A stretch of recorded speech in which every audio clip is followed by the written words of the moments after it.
আসসালামু আলাইকুম দর্শক, যে যেখান থেকে দেখছেন সবাইকে জানাচ্ছি আন্তরিক শুভেচ্ছা। আজ আমি আপনাদের সাথে শেয়ার করব মুচমুচে আলু পাকোড়া রেসিপি।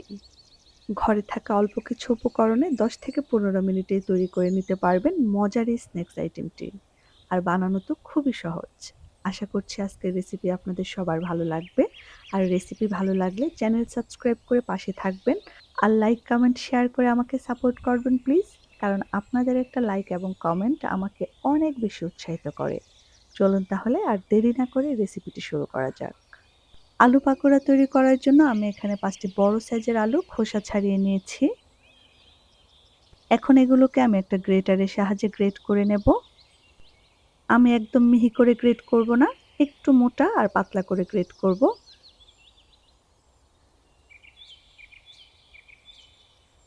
আপনারা চাইলে কাজটা বটি অথবা ছুরির সাহায্যেও করতে পারবেন। এখন পর্যাপ্ত পরিমাণ পরিষ্কার পানি দিয়ে আলুগুলোকে খুব ভালোভাবে ধুয়ে নেব। এতে করে আলুর কষটা পানির সাথে বেরিয়ে যাবে এবং পাকোড়াটা খুবই ক্রিস্পি হবে। আলুগুলোকে খুব ভালোভাবে পানি ঝরিয়ে নিয়ে আমি একটা বাটিতে উঠিয়ে নিয়েছি। এখন পাকোড়া তৈরি করার জন্য এর মধ্যে আমি কিছু মশলা এড করে দেব। দিয়ে দিব 1/4 কাপ ময়দা, 1/4 কাপ কর্নফ্লাওয়ার, হাফ কাপ পেঁয়াজ কুচি, 1 টেবিল চামচ কাঁচামরিচ কুচি। ঝালটা কিন্তু আপনারা আপনাদের ইচ্ছা অনুযায়ী বাড়িয়ে বা কমিয়ে নিতে পারবেন। 1 টেবিল চামচ ধনেপাতা কুচি, আমি এখানে বিলেতি ধনেপাতাটা ইউজ করেছি। হাফ চা চামচ লাল মরিচের গুঁড়ো, হাফ চা চামচ ধনিয়া গুঁড়ো, হাফ চা চামচ জিরে গুঁড়ো এবং 1 চা চামচ বা স্বাদমতো লবণ। এখন সবকিছু একসাথে ভালোভাবে মাখিয়ে নিয়ে পাকোড়ার জন্য মিশ্রণটা তৈরি করে নেব। আমার মিশ্রণটা ভালোভাবে মাখিয়ে নেওয়া হয়ে গেছে। এখন এটাকে ভাজতে চলে যাব। এই পাকোড়াটা ডুবো তেলে ভাজতে হবে, তাই একটি কড়াইতে পরিমাণ মতো তেল আমি গরম করে নিয়েছি।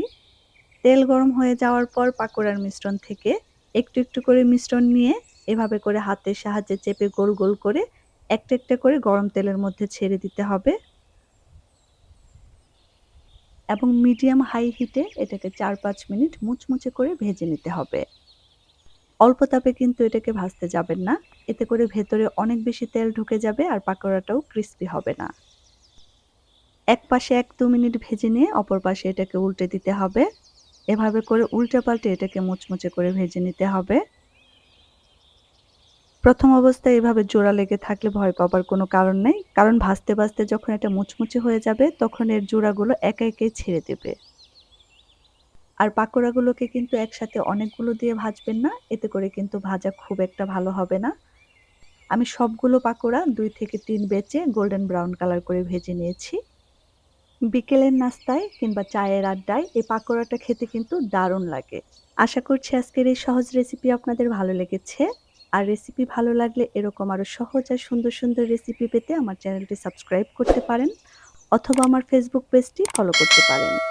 ইনশাআল্লাহ দেখা হবে পরবর্তী কোনো রেসিপিতে। আল্লাহ আমাদের সবাইকে ভালো রাখুক। আসসালামু আলাইকুম।